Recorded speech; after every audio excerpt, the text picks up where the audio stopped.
Hentikan air matamu wahai nak dara, sayanglah air mata tertuang di tanah. Silakan Bu, semoga bermanfaat.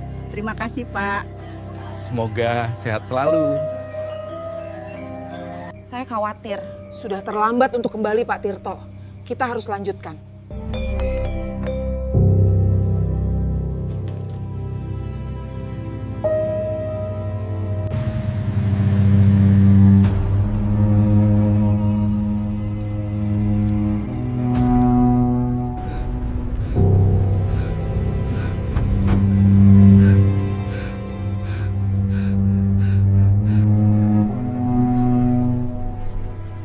Mengapa aku ditinggalkan sendirian?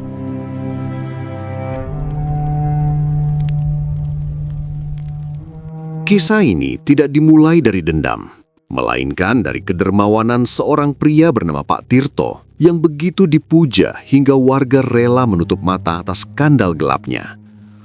Namun, saat toko sembakonya mulai bangkrut, ia menyeret Gani dalam sebuah perjalanan ritual penuh maksiat di bawah kabut hitam Gunung Kemukus yang menuntut tumbal lebih dari sekedar harta.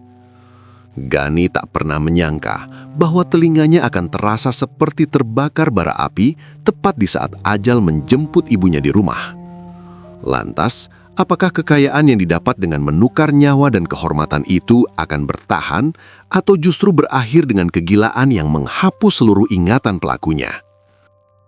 Sebelum melanjutkan, alangkah lebih baiknya perkenalkan diri kalian dan dari mana kalian berasal. Tulis di kolom komentar agar Kang Mus lebih dekat dengan kalian.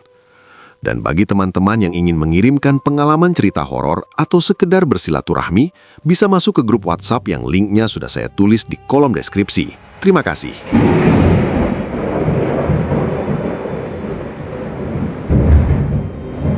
Surabaya pada tahun 99 adalah kota yang sangat bising. Suara knalpot kendaraan bermotor menderu di setiap sudut jalan, bersaing dengan ambisi jutaan manusia yang tidak sabar ingin segera menyongsong pergantian milenium. Namun bagi seorang pemuda bernama Gani, semua keriuhan perkotaan itu hanyalah latar belakang yang samar. Di saat remaja seusianya lebih suka menghabiskan waktu dengan bermain kelereng di tanah lapang atau bersembunyi di balik semak saat bermain petak umpet, Gani memilih jalan yang berbeda. Ia adalah sosok yang seolah lahir mendahului zamannya. Gani hampir tidak pernah terlihat berkumpul dengan teman sebayanya. Ia justru lebih sering ditemukan sedang duduk bersila di tengah lingkaran bapak-bapak yang sedang asyik menghisap kretek di pos ronda. Terkadang ia terlihat di bawah pohon kersen yang rindang menyimak obrolan para sesepuh kampung. Bagi Gani, setiap kata yang keluar dari mulut orang-orang tua itu adalah permata yang sangat berharga.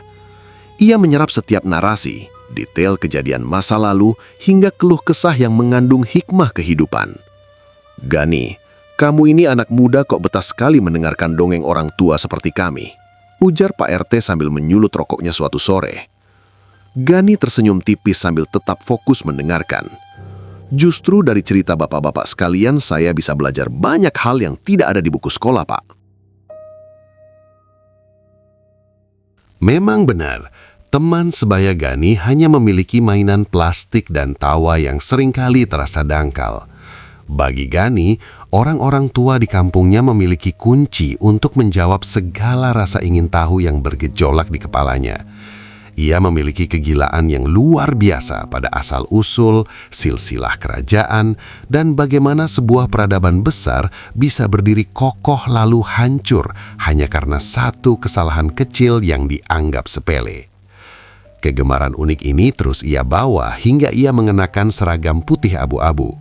Saat teman-temannya di sekolah menengah atas sibuk membicarakan tren musik terbaru atau gaya rambut yang sedang populer, Gani justru asik membedah silsilah kerajaan-kerajaan besar di tanah Jawa. Ia sering menghabiskan waktu luangnya bersama para sesepuh untuk menelusuri jejak sejarah yang mulai terlupakan. Gani merasa bahwa dengan memahami masa lalu, ia bisa melihat arah masa depan dengan lebih jernih. Namun, ia tidak pernah menyangka bahwa minatnya pada sejarah akan mempertemukannya dengan seorang pria yang nantinya akan mengubah seluruh pandangannya tentang kemanusiaan.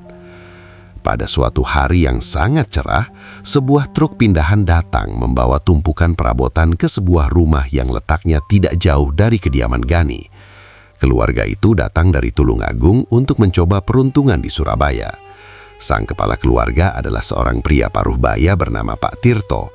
Ia datang bersama istrinya yang tampak ramah dan seorang anaknya yang masih kecil. Tidak butuh waktu lama bagi Pak Tirto untuk menarik perhatian seluruh warga kampung. Ia membuka sebuah toko sembako yang sangat lengkap tepat di depan rumahnya. Bagi Gani, sosok Pak Tirto segera menjadi magnet yang sangat kuat. Pria itu bukan hanya pedagang biasa yang mencari keuntungan.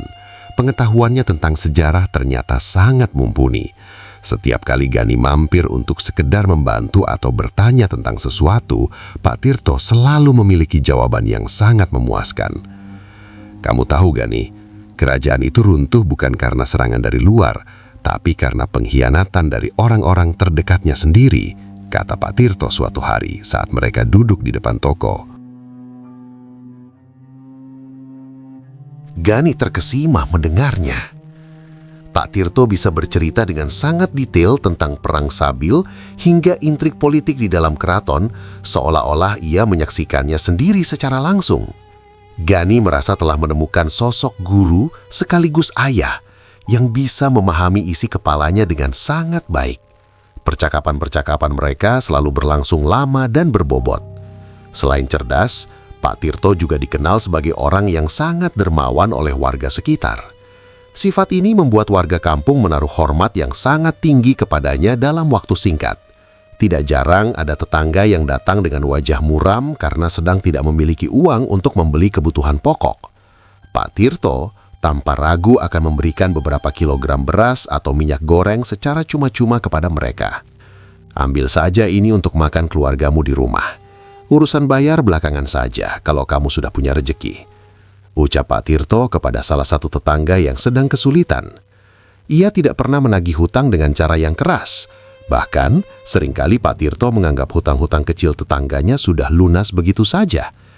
Kedermawanan ini membuat citranya di mata warga sangat sempurna. Kedekatan Gani dengan Pak Tirto pun menjadi semakin erat setiap harinya. Setelah Gani lulus dari sekolah menengah atas, Pak Tirto secara resmi memintanya untuk menjadi tangan kanan di togonya. Tugas Gani adalah membantu mengelola stok barang, melayani pembeli, hingga mengantarkan pesanan warga ke rumah-rumah. Hubungan mereka tumbuh melampaui batas hubungan antara majikan dan pekerja. Mereka sudah seperti keluarga sendiri. Pak Tirto sering mengajak Gani berdiskusi hingga larut malam sambil menikmati secangkir kopi hitam yang kental. Gani sangat mengagumi cara berpikir Pak Tirto yang tenang dan bijaksana.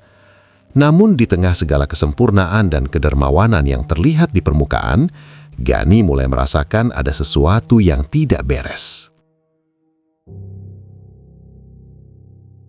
Perubahan itu terjadi secara perlahan dan hampir tidak disadari oleh orang lain. Gani mulai melihat celah-celah gelap dalam kehidupan sang mentor yang selama ini ia puja setinggi langit. Ada sebuah rahasia yang mulai terungkap sedikit demi sedikit. Sebuah bayangan hitam seolah mulai menyelimuti rumah tangga Pak Tirto yang selama ini terlihat sangat harmonis dan tenang.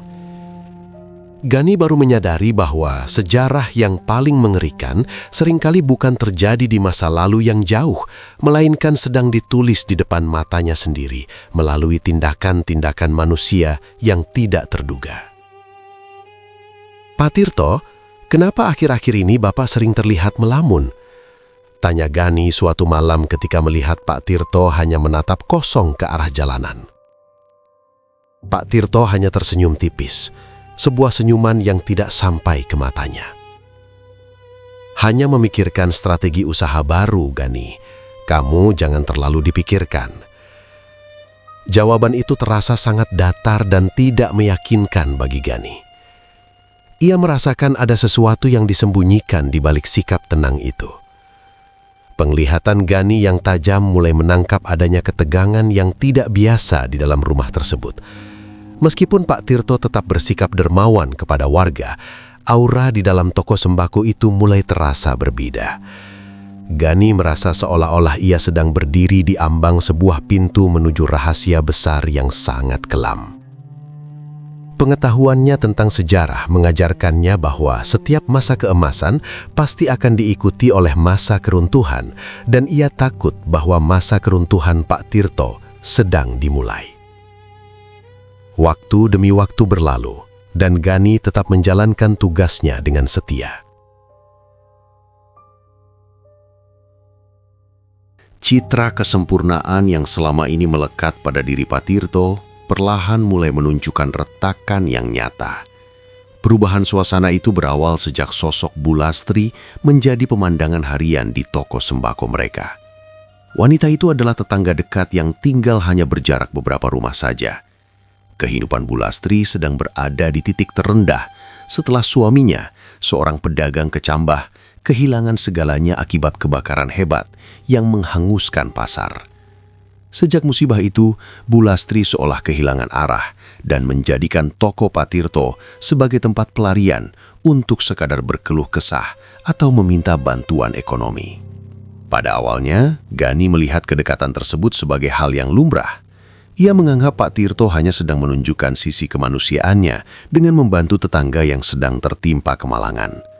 Namun, seiring berjalannya waktu, frekuensi dan durasi pertemuan mereka mulai melampaui batas kewajaran seorang pemilik toko dan pelanggannya. Gani sering mendapati Pak Tirto dan Bu Lastri berada di ruang belakang toko dalam waktu yang sangat lama, sementara pelayanan pelanggan di depan seringkali diserahkan sepenuhnya kepada Gani. "Gani, kamu jaga depan sebentar ya. Saya ada urusan penting yang harus dibicarakan dengan Bu Lastri di belakang," ujar Pak Tirto dengan nada datar tanpa menatap mata Gani. "Baik Pak," jawab Gani singkat. Meskipun mulutnya mengiyakan, hatinya mulai dipenuhi dengan tanda tanya besar yang sulit ia abaikan. Suatu sore yang terasa sangat gerah, suasana di dalam rumah Pak Tirto mendadak berubah menjadi mencekam.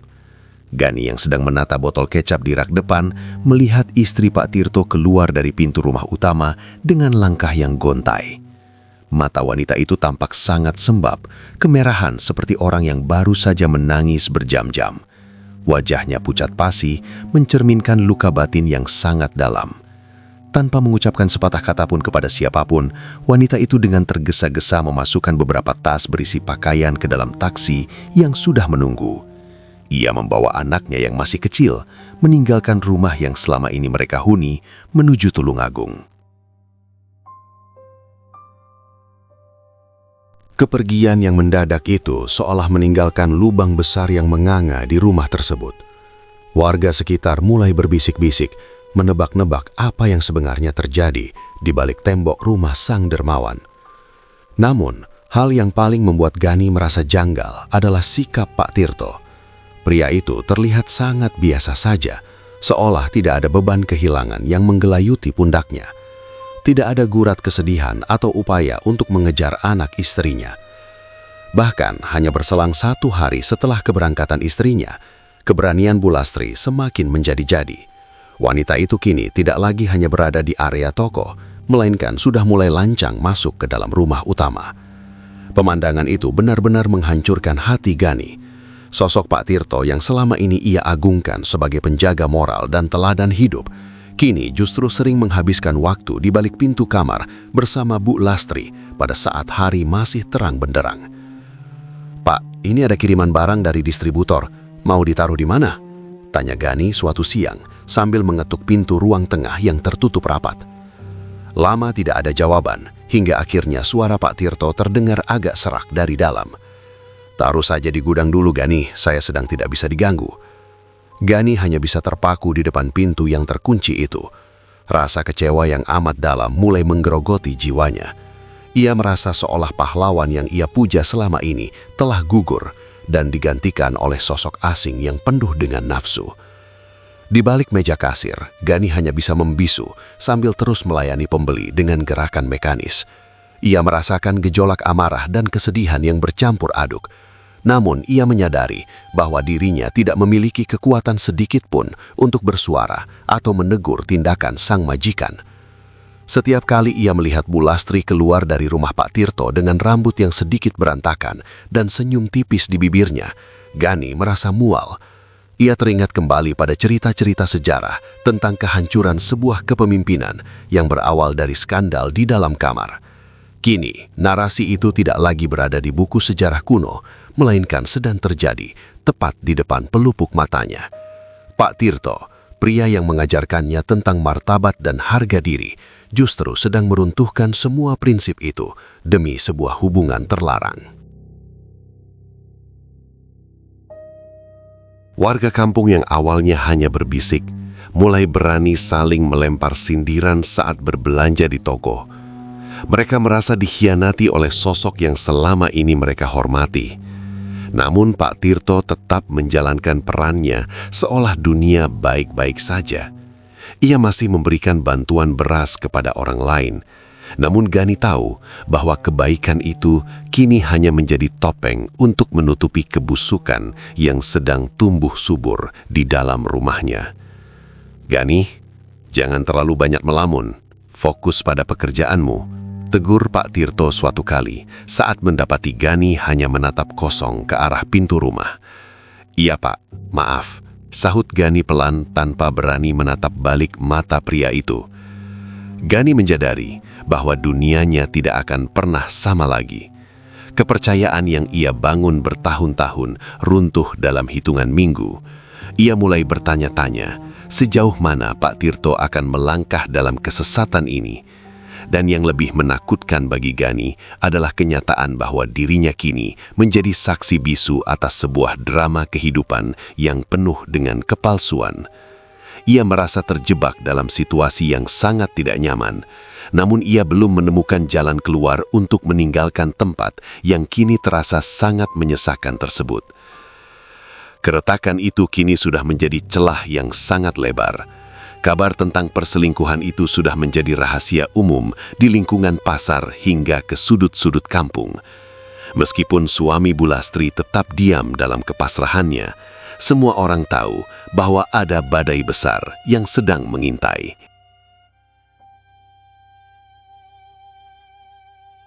Kabar buruk di sebuah kampung kecil selalu menyebar lebih cepat daripada berita kematian. Warga tentu tidak buta melihat pemandangan yang tersaji di depan mata mereka setiap hari. Desas-desus mulai menjalar layaknya api yang melahap rumput kering di tengah musim kemarau. Kemana perginya istri Pak Tirto? Mengapa rumah itu sekarang lebih sering dikunjungi oleh Bu Lastri? Pertanyaan-pertanyaan itu menjadi menu utama dalam setiap obrolan di pos ronda maupun di sela-sela kegiatan mencuci di sungai. Keresahan warga mencapai puncaknya pada sebuah malam yang terasa sangat pengap. Pak RT bersama beberapa sesepuh kampung memutuskan untuk mendatangi rumah Pak Tirto. Mereka merasa memiliki tanggung jawab moral untuk meluruskan apa yang dianggap sebagai noda di lingkungan mereka. Gani, yang saat itu sedang merapikan beberapa karung kedelai di gudang belakang, memilih untuk tetap tinggal di balik dinding kayu yang tipis. Ia bisa mendengar dengan jelas setiap derit kursi dan denting gelas di ruang tamu. "Begini Pak Tirto, kami datang karena ada kegelisahan di tengah warga, soal istri sampean yang sudah lama tidak kelihatan dan soal Bu Lastri yang sering terlihat masuk ke rumah ini," ujar Pak RT dengan suara yang sedikit bergetar, mencoba menjaga kesopanan di hadapan sang dermawan. Gani menahan nafas. Ia membayangkan Pak Tirto akan marah atau setidaknya terlihat gugup. Namun yang terdengar justru suara tawa kecil yang terdengar sangat tenang, hampir seperti suara seorang guru yang sedang memaklumi kesalahan muridnya. "Saya justru berterima kasih karena bapak-bapak sekalian peduli," jawab Pak Tirto dengan nada bicara yang sangat berwibawa. "Sebenarnya saya dan istri sudah sepakat untuk berpisah secara baik-baik. Ada perbedaan prinsip yang sudah tidak bisa kami satukan lagi. Beliau memilih kembali ke Tulung Agung demi kebaikannya sendiri." Pak Tirto menjeda kalimatnya sejenak, memberikan waktu bagi kebohongan itu untuk meresap ke dalam kepala para pendengarnya. Lalu soal Bu Lastri, lanjutnya dengan suara yang lebih lembut. "Bapak-bapak tahu sendiri kondisi suaminya yang malang itu. Usahanya hancur, mereka kesulitan makan. Bu Lastri datang ke sini membantu saya mengurus rumah yang kosong ini sebagai imbalan atas bantuan yang saya berikan kepada keluarganya. Apakah menolong orang yang sedang jatuh adalah sebuah kesalahan? Di balik dinding, Gani merasa mual. Ia tahu betul bagaimana istri Pak Tirto pergi dengan mata sembab. Namun pria itu mampu membungkus pengkhianatannya dengan narasi kemanusiaan yang sangat rapi. Ia bahkan menggunakan nasib malang suami Bu Lastri sebagai tameng untuk melindungi perselingkuhannya sendiri. Walah, jadi begitu ceritanya Pak Tirto. Salah satu sesepuh menyahut, suaranya kini terdengar jauh lebih lunak. Kami pikir ada apa-apa. Maklum, warga itu kan kalau melihat sesuatu yang baru pasti langsung berprasangka. Saya paham, itulah gunanya kita duduk bersama seperti ini, kata Pak Tirto. Ia kemudian memanggil Gani. Gani, tolong ambilkan beberapa bingkisan dari gudang. Berikan kepada tamu-tamu istimewa kita ini. Gani keluar dari persembunyiannya dengan kepala tertunduk. Ia menyiapkan beberapa kantong plastik besar berisi beras kualitas super, minyak goreng, dan beberapa kaleng biskuit mahal. Saat ia menyerahkan bungkusan itu kepada Pak RT dan para sesepuh, ia melihat mata mereka berbinar. Rasa hormat yang sempat luntur mendadak kembali kokoh karena beberapa kilogram sembako. Warga yang awalnya berniat melakukan protes keras justru pulang dengan langkah ringan dan tentengan di tangan. Sihir kedermawanan Pak Tirto bekerja dengan sangat sempurna. Pengaruh sosial yang ia bangun selama bertahun-tahun melalui sedekah beras gratis seolah menjadi mantra pembungkam yang sangat efektif. Warga kampung seolah sepakat untuk menutup mata dan telinga dari kemaksiatan yang terjadi secara terang-terangan. Gani menyadari satu hal yang mengerikan malam itu. Pak Tirto ternyata tidak hanya ahli dalam membedah silsilah kerajaan dan strategi perang kuno. Pria itu adalah seorang manipulator jiwa manusia yang sangat andal. Ia tahu persis bahwa perut yang kenyang akan membuat suara nurani menjadi lemah. Ia paham bagaimana cara membeli integritas seseorang hanya dengan bungkusan plastik. Sudah lihat sendiri kan Gani? Tanya Pak Tirto setelah para tamu itu pulang, sambil menyulut rokok kelembak menyan miliknya. Manusia itu mudah dipuaskan jika kita tahu apa yang mereka butuhkan. Jangan pernah takut pada opini publik selama kamu memegang kendali atas kebutuhan mereka. Gani hanya bisa mengangguk pelan, meskipun hatinya berteriak ingin membantah. Sejak malam itu, suasana kampung terasa sangat aneh. Ada kabut tak kasat mata yang menyelimuti lingkungan tersebut. Orang-orang tetap bersikap ramah kepada Pak Tirto, bahkan tetap menyapa Bu Lastri dengan sopan saat wanita itu keluar masuk rumah utama. Kesalahan yang nyata telah dianggap lumrah karena dibasuh oleh aliran bantuan yang tak kunjung henti. Eksperimen sosial Pak Tirto berhasil. Ia kini memiliki kebebasan penuh tanpa perlu khawatir akan sanksi sosial. Namun bagi Gani, setiap sudut rumah itu kini terasa semakin pengap. Ia merasa terjebak di dalam sebuah sistem yang busuk, di mana kebenaran bisa ditukar dengan sebotol minyak goreng. Ia mulai memandang Pak Tirto bukan lagi sebagai mentor yang bijaksana, melainkan sebagai penguasa kecil yang tiran dan licik. Seiring berjalannya hari, intensitas hubungan Pak Tirto dan Bu Lastri semakin tidak terkontrol. Namun karena tidak ada lagi yang berani menegur, mereka seolah berada di atas angin. Gani terus mengamati bagaimana moralitas di kampungnya perlahan-lahan runtuh secara kolektif. Pak Tirto telah berhasil menciptakan kerajaannya sendiri di Surabaya, sebuah kerajaan kecil yang berdiri di atas pondasi kepalsuan dan manipulasi.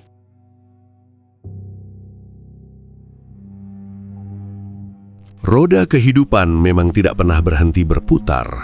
Namun bagi Pak Tirto, perputaran itu terasa sangat tidak beraturan. Dampak dari kelalaiannya mulai memakan korban. Toko sembako yang dulunya menjadi jantung kehidupan kampung itu kini tampak layu. Rak-rak yang biasanya penuh sesak dengan kaleng susu dan sabun batangan, sekarang hanya menyisakan debu dan sarang laba-laba. Pak Tirto terlalu sibuk memadu kasih dengan Bu Lastri, hingga ia lupa bahwa sebuah usaha membutuhkan perhatian, bukan sekadar modal yang dihamburkan. Pelanggan setia satu persatu menghilang karena sering mendapati toko dalam keadaan tutup atau barang yang mereka cari sedang kosong. Di tengah krisis ekonomi yang mulai mencekik itu, Pak Tirto memanggil Gani dan Bu Lastri ke ruang tengah. Wajahnya tampak lebih tirus, namun sorot matanya masih memancarkan ambisi yang sangat besar. Gani, Toko ini sudah tidak bisa dipertahankan lagi. Kita harus ganti haluan, ujar Pak Tirto sambil menghisap rokoknya dalam-dalam. Gani hanya diam menunggu kelanjutan kalimat sang majikan. Ia melihat Bu Lastri duduk di samping Pak Tirto dengan wajah yang tampak bersemangat, seolah sudah tahu rencana apa yang akan disampaikan. Saya sudah menjual seluruh aset dan sisa tanah warisan di Tulugagung. Uangnya akan saya gunakan untuk membuka usaha percetakan modern di pusat kota Surabaya. Mesin-mesinnya mahal, tapi hasilnya jauh lebih besar daripada sekedar jualan beras. Gani sedikit terkejut. Membuka percetakan membutuhkan modal yang sangat besar, dan ia tahu betul kondisi keuangan toko mereka sedang tidak sehat. Namun, Pak Tirto tampak sangat yakin seolah-olah kesuksesan sudah berada di genggamannya. Tapi ada satu syarat terakhir yang harus kita penuhi, Gan. Kita harus berangkat ke Sragen sebelum toko baru itu resmi dibuka, tambah Pak Tirto. Kali ini ia menatap Gani dengan tatapan yang sangat gelap, sebuah tatapan yang membuat bulu kudut Gani meremang tanpa alasan yang jelas. Gani memberanikan diri untuk bertanya, "Kenapa harus ke Sragen, Pak? Apa tidak cukup dengan mengurus izin usaha di sini saja?" Pak Tirto menggelengkan kepala perlahan. "Ini bukan soal izin pemerintah, Gani. Ini soal izin dari sana. Usaha besar butuh pegangan yang kuat. Kamu ikut ya, hitung-hitung bantu menjaga keamanan selama kita di sana." Tepat di bulan Suro, pada hari Kamis malam Jumat Pon, sebuah mobil sewaan sudah terparkir di depan rumah. Langit malam itu tampak pekat tanpa ada cahaya bintang sedikit pun. Mereka berangkat menuju arah barat, membelah kegelapan jalanan antar kota yang masih sepi. Gani duduk di kursi belakang sendirian, sementara di depan Pak Tirto menyetir dengan Bu Lastri yang duduk tepat di sampingnya. Sepanjang perjalanan, Gani merasa sangat terasing. Ia harus menyaksikan Pak Tirto dan Bu Lastri yang terus berpegangan tangan, seolah-olah dunia hanya milik mereka berdua. Sesekali terdengar tawa kecil Bu Lastri yang terdengar sangat ganjil di telinga Gani. Perjalanan itu terasa sangat berat, bukan karena jaraknya yang jauh, melainkan karena ada aura yang sangat tidak enak yang memenuhi kabin mobil tersebut. Udara di dalam mobil terasa dingin namun menesakkan. Gani memperhatikan Pak Tirto yang sesekali merapalkan doa-doa pelan atau mantra-mantra yang bahasanya sama sekali tidak dimengerti oleh Gani. Suaranya terdengar seperti bisikan lebah yang terus-menerus mendengung di telinga. Setiap kali Gani mencoba untuk memejamkan mata, ia merasa seolah-olah ada mata lain yang sedang mengawasinya dari kegelapan di luar jendela mobil. "Masih jauh ya, Pak?" tanya Bu Lastri sambil menyandarkan kepalanya di bahu Pak Tirto. "Sabar, sedikit lagi. Kita harus sampai di sana sebelum tengah malam lewat banyak," sahut Pak Tirto tanpa mengalihkan pandangannya dari jalan raya yang berkelok-kelok. Gani hanya bisa memandang keluar jendela, melihat pepohonan yang berlari cepat di balik kaca. Ia teringat akan kegemarannya pada sejarah. Namun kali ini, sejarah yang sedang ia jalani bukan tentang kepahlawanan atau kejayaan kerajaan, melainkan sesuatu yang jauh lebih kelam dan berbau mistis. Ia teringat bisikan-bisikan orang tua di kampung tentang sebuah tempat yang menjadi tujuan akhir bagi mereka yang ingin mendapatkan kekayaan dengan jalan pintas. Sebuah tempat yang namanya sering dibisikkan dalam ketakutan, Gunung Kemukwas. Semakin dekat mereka dengan tujuan, suasana semakin mencekam. Kabut tipis mulai turun menyelimuti jalanan. Pak Tirto tampak semakin tegang, sementara Bu Lastri mulai merapikan dandanannya. Gani merasa jantungnya berdegup lebih kencang. Ia menyadari bahwa perjalanan ini bukan sekedar perjalanan bisnis atau ziarah biasa. Ada sesuatu yang sangat salah di sini, dan ia merasa terjebak di tengah-tengahnya tanpa bisa berbuat apa-apa. "Pak Tirto, kenapa kita harus berangkat tepat Jumat Pon?" Gani mencoba memecah sunyinya. Pak Tirto tidak langsung menjawab. Ia hanya melirik Gani dari kaca spion tengah dengan senyuman yang tampak dipaksakan. "Hanya orang-orang tertentu yang tahu rahasia waktu, Gan. Kamu tidak perlu pusing memikirkannya. Tugasmu hanya diam dan melihat. Jawaban itu sama sekali tidak menenangkan hati Gani. Sebaliknya, ia merasa seolah-olah sedang ditarik masuk ke dalam sebuah lubang hitam yang tidak memiliki dasar. Ia melihat papan penunjuk jalan yang samar-samar menunjukkan arah menuju Gunung Kemukus. Nama tempat itu seolah memancarkan energi yang sangat negatif. Gani teringat akan pepatah kuno bahwa keserakahan manusia adalah pintu masuk bagi iblis, dan ia takut jika Pak Tirto sedang mengetuk pintu tersebut dengan sangat keras. Mobil terus melaju menembus kabut yang semakin tebal. Gani merapatkan jaketnya, berusaha mengusir rasa dingin yang tidak biasa. Di dalam kepalanya, ia mulai menyusun rencana untuk tetap waspada selama berada di sana. Ia tahu bahwa mulai malam ini, hidupnya tidak akan pernah sama lagi. Kesempurnaan Pak Tirto yang pernah ia agung-agungkan, kini benar-benar sudah hancur, menyisakan seorang pria haus kekuasaan yang rela menempuh jalan apapun demi ambisinya.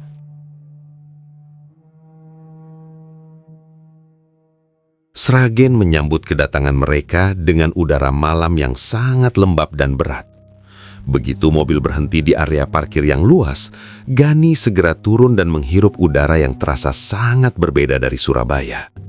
Di sini, udara seolah membawa aroma tanah basah yang bercampur dengan wangi bunga melati dan asap dupa yang sangat menyengat. Gunung Kemukus yang selama ini hanya Gani dengar dalam bisikan-bisikan miring, kini terpampang nyata di dekat matanya. Namun, tempat ini sama sekali tidak terlihat seperti sebuah situs ziarah yang suci atau tenang. Gani justru merasa seperti sedang berada di tengah pasar malam yang sangat riuh. Lampu-lampu pijar berwarna kuning temaram menggantung di setiap sudut, menyinari ribuan manusia yang berlalu lalang dengan wajah-wajah yang tampak kusam. Gani memperhatikan tatapan mata orang-orang di sana yang menurutnya sangat aneh. Ada perpaduan antara keputusasaan yang mendalam dan gairah nafsu yang tertahan di setiap sudut bibir mereka.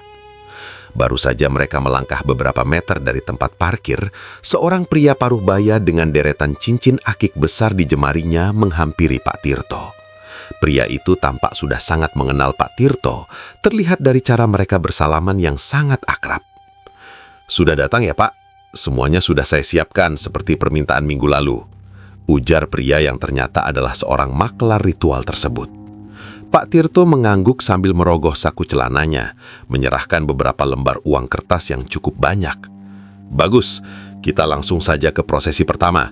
Waktunya sudah hampir jam 11 malam." Gani hanya bisa mengikuti langkah kaki Pak Tirto, Bu Lastri, dan sang pemandu ritual itu menuju sebuah area yang disebut sebagai sendang. Tempat itu adalah sebuah kolam pemandian terbuka yang sangat ramai dikerumuni orang. Airnya tampak keruh di bawah cahaya lampu yang minim, namun tidak ada satupun orang di sana yang merasa jijik. Tepat saat jam menunjukkan pukul 11 malam, Pak Tirto dan Bu Lastri mulai melepaskan pakaian luar mereka dan hanya mengenakan kain sarung serta kemben. Di bawah kucuran air pancuran yang dingin, mereka mulai mandi dengan kembang 7 rupa yang sudah disiapkan.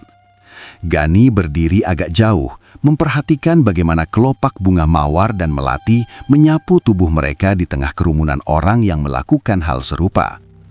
Suasana itu terasa sangat ganjil dan tidak masuk akal bagi Gani, namun ia memilih untuk tidak berkomentar sedikit pun. "Kenapa diam saja di sana, Gan? Tidak mau sekalian cuci muka biar pikiranmu bersih?" goda Pak Tirto sambil mengusap air dari wajahnya. Gani hanya menggeleng pelan sambil mencoba tersenyum tipis. "Tidak, Pak, saya di sini saja menjaga barang-barang." Setelah ritual mandi selesai dan mereka kembali berpakaian rapi, sang pemandu membawa mereka mendaki jalanan yang sedikit menanjak menuju makam Pangeran Samudra. Di sana, antrean manusia sudah mengular panjang. Aroma kemenyan yang dibakar di dalam tungku-tungku kecil membuat mata Gani terasa sedikit perih dan nafasnya menjadi sesak. Begitu mereka mendapatkan giliran masuk ke dalam cungkup makam, suasana menjadi sangat hening dan pengap. Di depan nisan yang ditutupi kain mori putih, seorang kuncen berpakaian tradisional Jawa duduk bersila. Mulutnya tidak berhenti merapalkan mantra-mantra dalam bahasa Jawa kuno yang bercampur aduk dengan istilah-istilah yang terdengar asing di telinga Gani. Kepulan asap putih dari bakaran dupa menyelimuti ruangan sempit itu, menciptakan suasana mistis yang sangat pekat.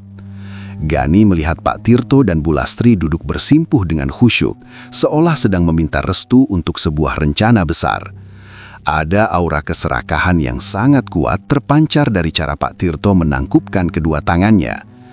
Gani merasa berdiri di tempat yang sangat salah, namun ia terjebak dalam kesetiaannya sebagai tangan kanan sang majikan. Selesai dari ziarah makam, waktu sudah menunjukkan pukul 1 dini hari. Pak Tirto kemudian membawa mereka menuju sebuah kompleks penginapan yang berderet sangat rapat di lereng gunung. Bangunan-bangunan itu tampak sangat sederhana, bahkan terkesan kumuh dengan cat yang sudah mengelupas di sana-sini.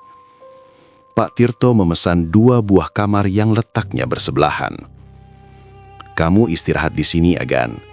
Tidur saja dulu, karena perjalanan kita tadi sangat melelahkan," perintah Pak Tirto sambil menyerahkan sebuah kunci kamar kepada Gani. "Lalu, Bapak dan Bu Lastri bagaimana? Apa ritualnya sudah selesai?" tanya Gani polos. Pak Tirto menatap Bu Lastri sejenak, lalu kembali menoleh ke arah Gani dengan tatapan yang sangat sulit dibaca. "Kami masih ada ritual lanjutan di dalam kamar. Ini adalah bagian yang paling penting dari semua syarat yang kita jalani sejak tadi sore. Jangan keluar kamar sebelum saya panggil." Gani hanya bisa mengangguk pasrah. Ia masuk ke dalam kamarnya yang sempit dan berbau apek, namun matanya tidak bisa terpejam. Ia mendengar suara pintu kamar sebelah yang tertutup dan terkunci rapat. Dari balik dinding yang tipis, sayup-sayup terdengar suara percakapan rendah antara Pak Tirto dan Bu Lastri, yang kemudian berganti dengan kesunyian yang mencurigakan. Gani berbaring di atas kasur tipis sambil menatap langit-langit kamar yang berjamur. Ia baru menyadari sepenuhnya bahwa di balik pintu penginapan itu, sebuah pengkhianatan besar terhadap Tuhan sedang dilakukan dengan sangat sadar. Ritual yang dilakukan Pak Tirto dan Bu Lastri bukan lagi sekedar ziarah budaya, melainkan sebuah tindakan asusila yang dijadikan sebagai syarat utama untuk mendapatkan kekayaan melalui pesugihan. Ia merasa sangat terpukul. Sosok Pak Tirto yang ia kenal sebagai pria religius di Surabaya, kini benar-benar telah lenyap berganti dengan seorang pria yang rela menukar harga dirinya demi tumpukan harta yang belum tentu memberikan kebahagiaan. Gani merasa seolah udara di dalam kamar itu menjadi semakin panas dan menyesakkan. Ia ingin sekali segera meninggalkan tempat itu. Namun ia teringat bahwa ia masih berada di tengah gunung yang asing pada jam 2 dini hari. Gani mencoba menutup telinganya dengan bantal agar tidak mendengar suara-suara dari kamar sebelah.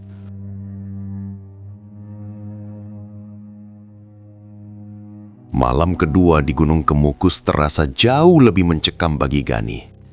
Meskipun tubuhnya terasa sangat lelah setelah menempuh perjalanan jauh dan mengikuti serangkaian aktivitas yang tidak masuk akal, matanya sama sekali tidak mau terpejam.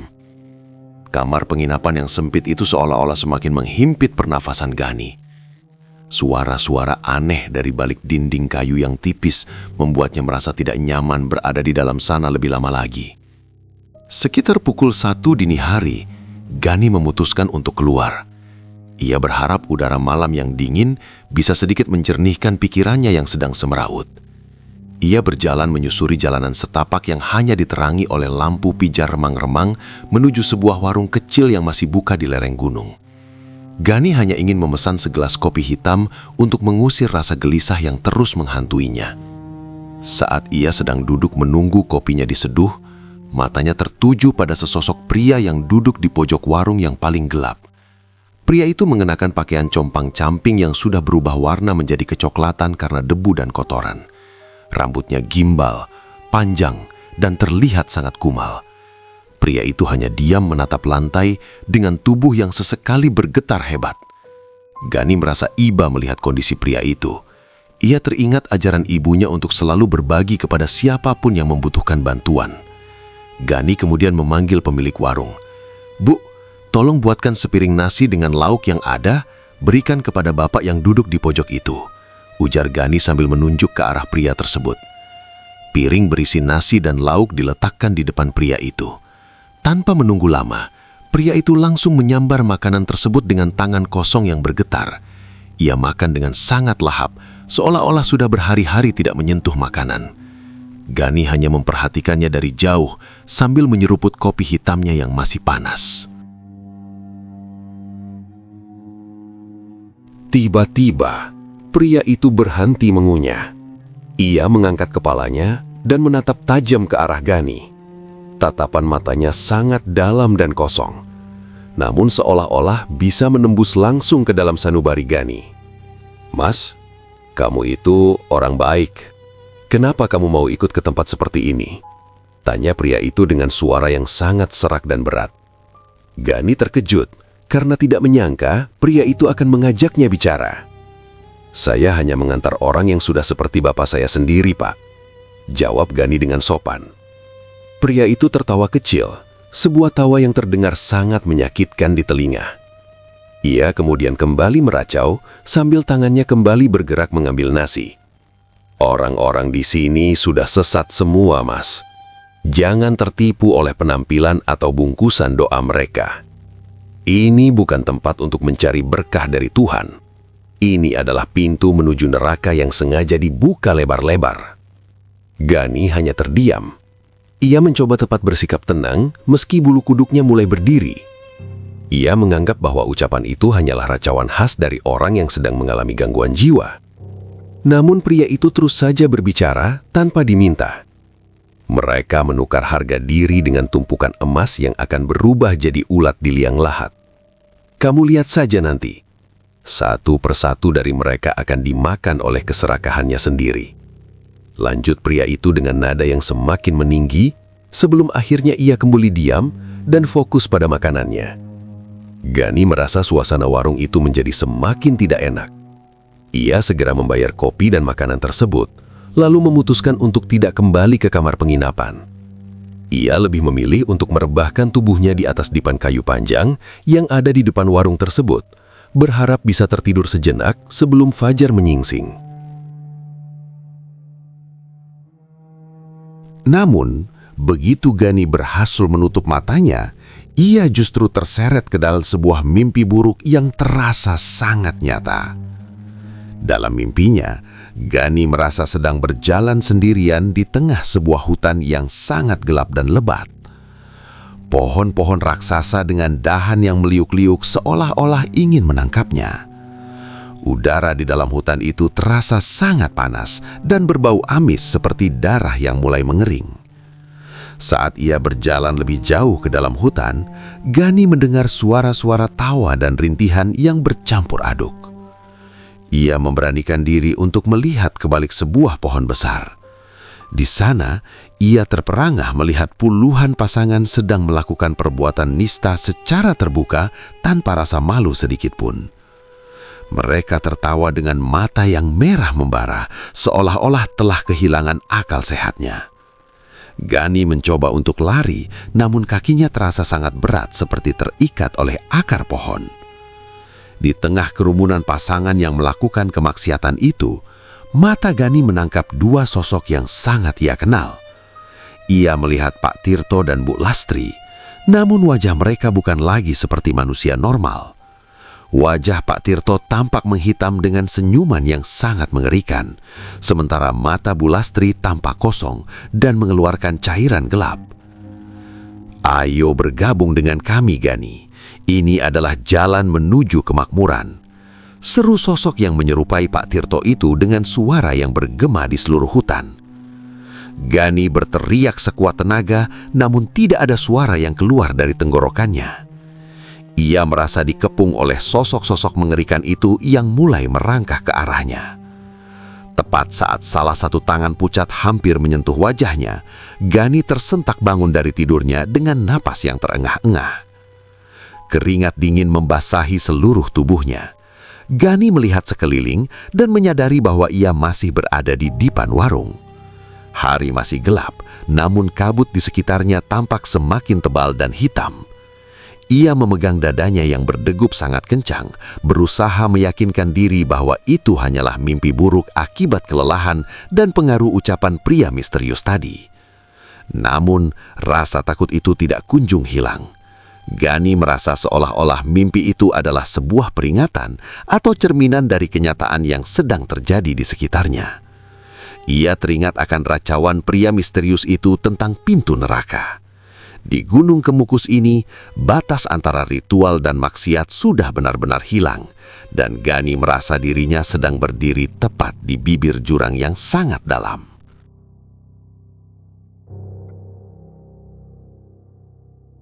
Malam ketiga di lereng Gunung Kemukus terasa jauh lebih mencekam dibandingkan malam-malam sebelumnya. Udara yang biasanya dingin mendadak berubah menjadi sangat kering dan pengap. Seolah-olah oksigen telah habis dihisap oleh ribuan orang yang sedang berkerumun demi ambisi duniawi. Dani yang sudah 2 hari tidak bisa beristirahat dengan tenang, akhirnya jatuh pingsan karena kelelahan di atas balai kayu penginapan yang sempit. Namun, tidur itu bukanlah sebuah peristirahatan, melainkan pintu menuju sebuah peringatan yang mengerikan. Dalam mimpinya, Gani tidak lagi berada di hutan kemaksiatan. Ia berdiri di sebuah padang yang luas namun gersang. Tanah di bawah kakinya retak-retak dan langit di atasnya berwarna merah kehitaman. Di kejauhan, ia melihat sesosok wanita yang sangat ia kenali sedang berdiri mematung. Itu adalah ibunya. Ibunya mengenakan pakaian putih bersih, namun wajahnya tampak sangat sedih dan dipenuhi dengan air mata. Gani ingin berlari mendekat, tetapi kakinya terasa sangat berat seolah tertanam di dalam tanah.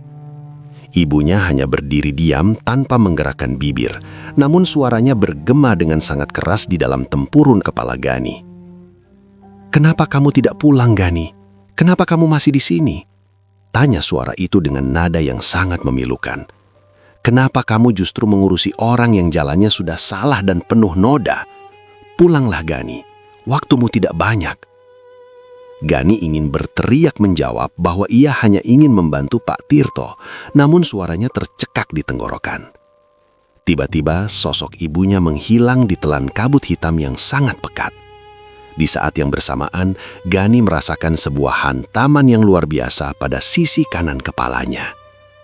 Gani tersentak bangun dari tidurnya dengan teriakan yang tertahan. Ia jatuh tersungkur dari balai kayu ke lantai semen yang dingin. Rasa sakit yang luar biasa mendadak menyerang telinga kanannya. Rasanya tidak seperti sakit telinga biasa.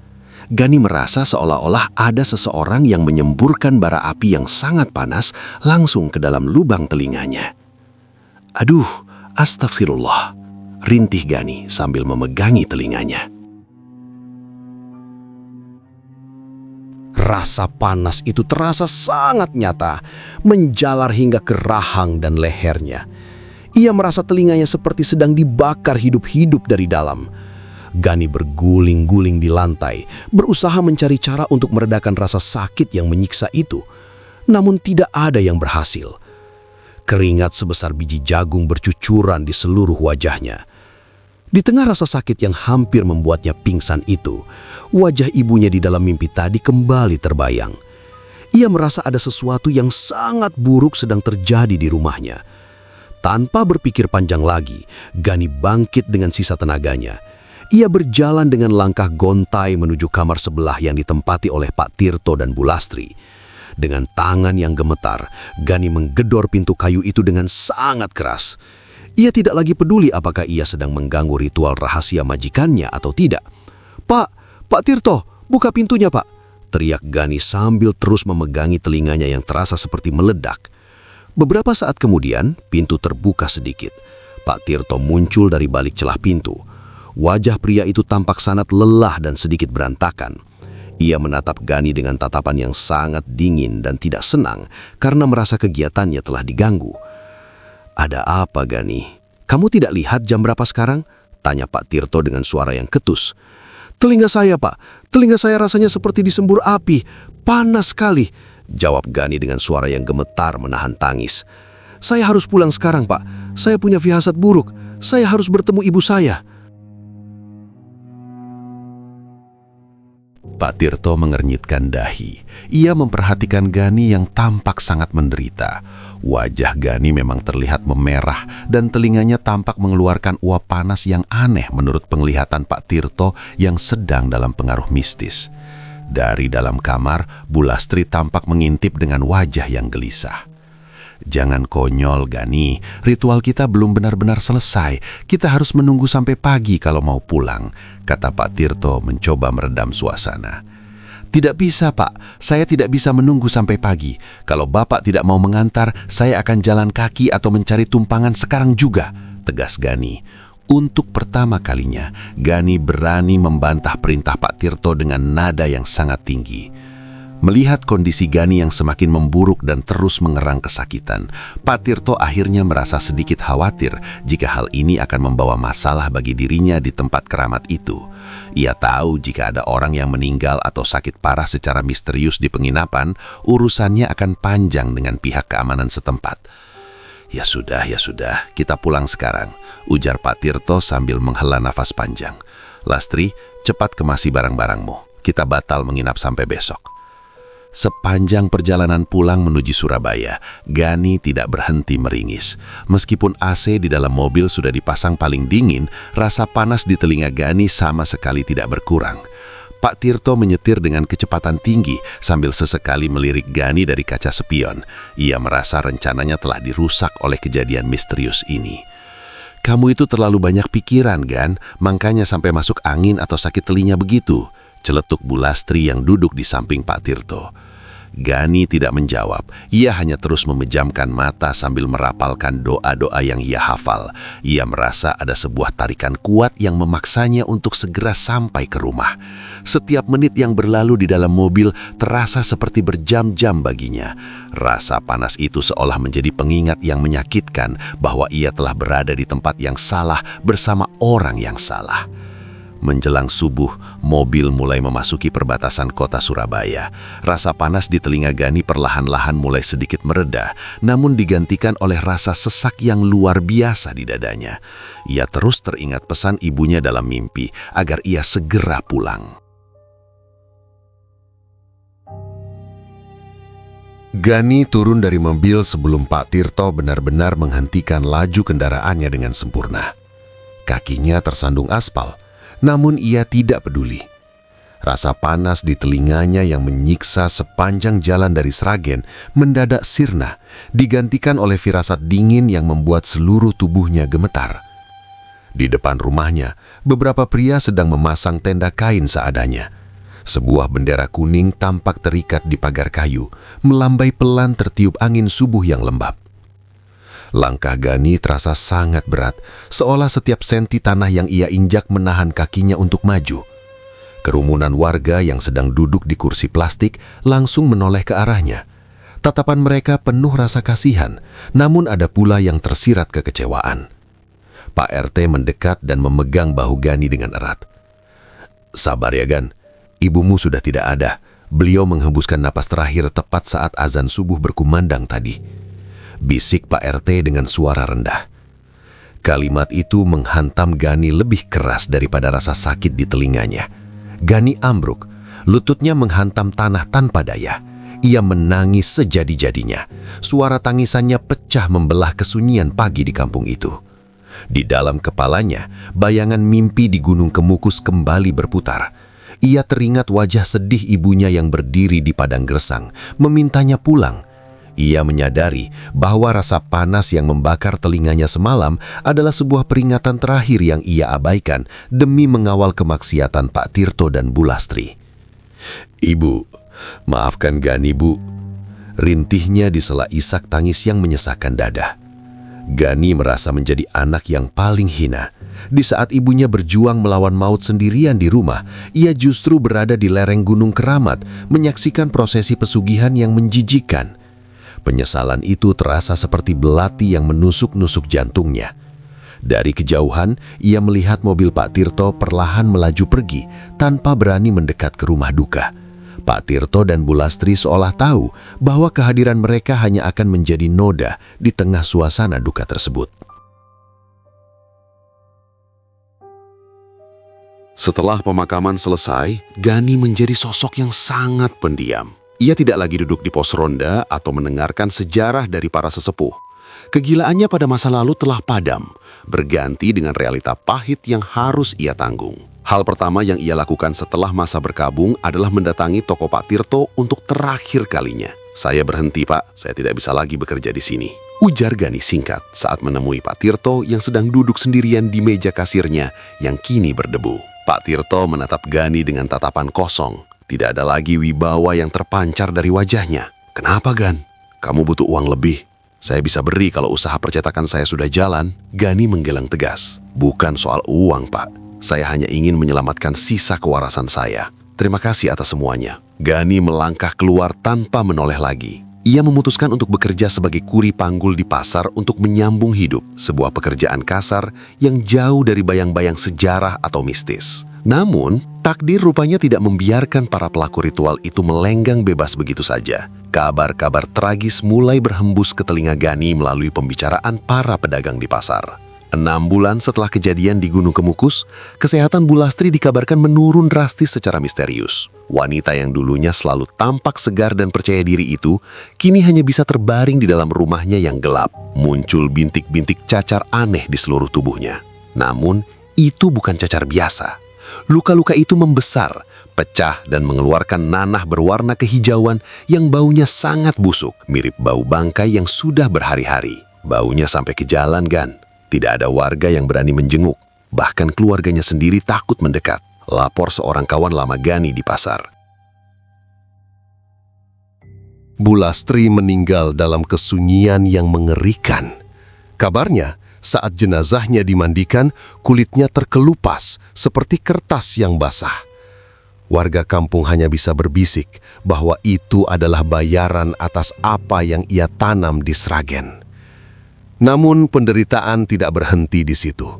Pak Tirto, sang dermawan palsu, juga mulai merasakan hantaman nasib yang tak kalah hebat. Usaha percetakan yang ia banggakan dan ia mimpikan menjadi pintu kekayaan akhirnya resmi dibuka di sebuah ruko di pusat kota. Pak Tirto menghabiskan seluruh sisa uangnya untuk membeli mesin-mesin cetak terbaru. Namun, baru 2 hari mesin-mesin itu beroperasi, sebuah musibah aneh terjadi. Di tengah malam yang tenang, tanpa ada bujan atau petir, ruko tersebut meledak dan terbakar hebat. Aneh sekali kan?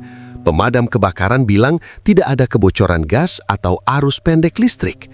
Api muncul begitu saja dari dalam mesin cetak yang masih baru, ujar mantan tetangga Pak Tirto saat bertemu Gani. Seluruh modal Pak Tirto hangus menjadi abu hanya dalam waktu beberapa jam. Pria itu kini jatuh miskin secara mendadak. Toko sembakonya yang lama pun perlahan terbengkalai, dipenuhi rumput liar dan menjadi tempat bersarangnya hewan-hewan malam. Pak Tirto yang dulu dipuja karena kedermawanannya, kini sering terlihat duduk melamun di depan tokonya yang rusak dengan pakaian yang tidak terurus. Gani menyaksikan semua kehancuran itu dari kejauhan. Ia tidak merasa senang, namun ia merasa lega karena telah memilih untuk pergi tepat pada waktunya. Ia menyadari bahwa harta yang didapat dari jalan pintas di Gunung Kemukus memiliki harga yang sangat mahal, yaitu nyawa dan kehormatan. Gani kini menjalani hidupnya dengan sangat sederhana, namun hatinya jauh lebih tenang. Ia belajar bahwa sejarah yang paling berharga bukan tentang kejayaan kerajaan besar, melainkan tentang bagaimana menjaga kebersihan hati di tengah godaan dunia yang menyesatkan. Keserakahan Pak Tirto telah membawa kabut hitam itu dari Sragen ke Surabaya, dan kabut itu kini sedang melahap sisa-sisa hidup pria itu. Gani hanya bisa mengelus dada setiap kali melewati bekas toko sembako yang kini tampak angker tersebut. Ia tahu bayangan Gunung Kemukus tidak akan pernah benar-benar hilang dari sejarah hidupnya. Namun ia telah berhasil melepaskan diri dari rantai gelap yang hampir menjeratnya selamanya. 10 tahun telah berlalu sejak badai kehidupan menghancurkan segala yang dibangun oleh Pak Tirto. Gani kini bukan lagi pemuda yang haus akan dongeng sejarah. Ia telah tumbuh menjadi seorang pria dewasa yang memiliki keluarga kecil dan pekerjaan tetap yang sederhana di pinggiran kota Surabaya. Hidupnya kini jauh lebih tenang, meskipun bayang-bayang kelam dari masa lalunya di Gunung Kemukus terkadang masih muncul dalam mimpi-mimpinya yang jarang. Suatu sore, saat Gani sedang bersantai di depan rumahnya, seorang kawan lama dari kampungnya dahulu datang berkunjung. Dari obrolan itulah, Gani mendengar kabar yang sangat mengejutkan, sekaligus memilukan. Pak Tirto, pria yang dulu ia anggap sebagai mentor sekaligus pahlawan, kini berada di sebuah rumah sakit jiwa di pusat kota Surabaya. Warga menemukannya menggelandang di pasar dalam kondisi yang sangat mengenaskan. Kabarnya ia sering berteriak ketakutan pada bayangan yang tidak ada dan memakan apapun yang ia temukan di tempat sampah. Hati Gani tergerak. Meski rasa kecewa itu masih ada, ia merasa memiliki utang budi pada masa-masa awal ia mengenal Pak Tirto. Akhirnya, dengan langkah yang cukup berat, Gani memberanikan diri untuk menjenguk pria itu. Setibanya di rumah sakit jiwa, Gani disambut oleh lorong-lorong panjang yang berbau karbol dan udara yang terasa dingin. Petugas mengantarkannya menuju sebuah bangsal besar yang berisi beberapa ranjang besi. Di sudut ruangan, dekat jendela yang tertutup jeruji, Gani melihat sesosok pria tua yang duduk meringkuk. Tubuhnya sangat kurus, hanya tersisa kulit yang keriput dan kering membungkus tulang. Rambutnya sudah memutih sepenuhnya dan tampak tidak terurus. Gani perlahan mendekat. "Pak Tirto," panggilnya dengan suara yang sangat pelan. Pria tua itu mendongak. Untuk sesaat, mata mereka bertemu. Gani bersiap untuk melihat kemarahan atau kegilaan di mata itu. Namun yang ia temukan justru kejernihan yang tidak terduga. Pak Tirto mendadak tersenyum sangat lebar, seolah-olah ia baru saja melihat seorang kawan lama di tengah pesta yang meriah. Ia berdiri dengan gemetar, lalu memeluk Gani dengan erat. "Gani, akhirnya kamu datang juga," ujar Pak Tirto. Suaranya terdengar sangat lancar dan jernih, sama sekali tidak menunjukkan ciri-ciri orang yang kehilangan akal sehat. Gani merasa merinding. Pelukan itu terasa sangat asing. "Bapak kenal saya?" Pak Tirto melepaskan pelukannya lalu menepuk-nepuk bahu Gani. "Tentu saja, kamu itu tangan kanan saya yang paling setia. Gani, ingat tidak saat kita pergi ke Jogja dulu? Hanya kita berdua, kita makan gudeg di pinggir jalan lalu menonton pertunjukan wayang kulit sampai subuh. Itu adalah perjalanan yang sangat menyenangkan, bukan?" Gani terpaku mendengarnya. Pak Tirto terus bercerita tentang momen-momen indah mereka dahulu, saat hubungan mereka masih murni antara guru dan murid. Ia menceritakan detail sejarah yang dulu sering mereka bahas di depan toko sembako. Namun ada satu hal yang membuat Gani merasa sangat ngeri sekaligus heran. Dalam semua cerita panjang yang meluncur dari mulut Pak Tirto, pria itu sama sekali tidak menyebut nama Bu Lastri. Tidak ada satupun kata tentang perselingkuhannya, tentang kepergian anak istrinya, apalagi tentang ritual berdarah di Gunung Kemukus. Semua bagian gelap dalam hidupnya seolah-olah telah dihapus sepenuhnya dari benak Pak Tirto. Memori tentang wanita yang pernah ia puja hingga menghancurkan hidupnya itu telah lenyap tanpa sisa. Pak Tirto hidup dalam sebuah dunia di mana ia masih menjadi pria terhormat yang tidak pernah melakukan kesalahan apapun. "Pak, apa Bapak ingat soal perjalanan kita ke Sragen?" tanya Gani, mencoba memancing ingatan asli pria itu. Pak Tirto mengernyitkan dahi sejenak, tampak berpikir keras. Namun kemudian ia tertawa kecil sambil menggelengkan kepala. "Sragen? Untuk apa kita ke sana? Kita kan lebih suka ke arah barat, ke Jogja atau Solo untuk belajar sejarah. Kamu ini ada-ada saja, Gan." Gani hanya bisa terdiam membisu. Ia menyadari bahwa ini mungkin adalah bentuk akhir dari kutukan atau hukuman yang harus diterima Pak Tirto. Pria itu dibiarkan hidup, namun ingatannya dikunci dalam kebohongan yang ia ciptakan sendiri. Ia melupakan semua dosa-dosanya agar ia bisa merasa tenang. Namun ketenangan itu adalah sebuah kegilaan yang nyata. Percakapan itu berlangsung sekitar 30 menit. Pak Tirto tampak sangat bahagia bisa berbagi cerita lama. Namun tiba-tiba tatapan matanya kembali meredup. Ia menguap lebar dan tampak sangat lelah. "Aku sudah mulai mengantuk, Gan. Aku tidur dulu ya. Besok kalau kamu datang lagi, kita lanjutkan cerita tentang kerajaan Kediri," ujar Pak Tirto sambil melangkah perlahan menuju ranjang besinya yang dingin. Gani memperhatikannya dari belakang. Saat Pak Tirto berbaring dan menarik selimutnya yang kusam, Gani menyadari bahwa itu adalah pertemuan terakhir mereka yang sesungguhnya. Pria di hadapannya bukan lagi Pak Tirto yang ia kenal, melainkan sisa-sisa manusia yang telah dihancurkan oleh keserakahannya sendiri. "Selamat tinggal, Pak," bisik Gani pelan sebelum ia berbalik dan melangkah keluar dari bangsal tersebut. 1 tahun kemudian, kabar duka itu akhirnya sampai ke telinga Gani. Pak Tirto menghembuskan napas terakhirnya di rumah sakit jiwa tersebut dalam kondisi ingatan yang tetap hancur. Ia meninggal tanpa pernah benar-benar menyadari kehancuran yang telah ia perbuat kepada keluarganya sendiri. Ia pergi membawa semua rahasia gelapnya ke dalam liang lahat, meninggalkan Gani sebagai satu-satunya saksi sejarah kelam yang pernah mereka lalui bersama. Gani berdiri di depan makam ibunya, menaburkan bunga mawar yang harum. Ia merasa kabut hitam yang selama ini mengikutinya dari gunung Kemukus, kini telah benar-benar sirna bersamaan dengan kepergian Pak Tirto.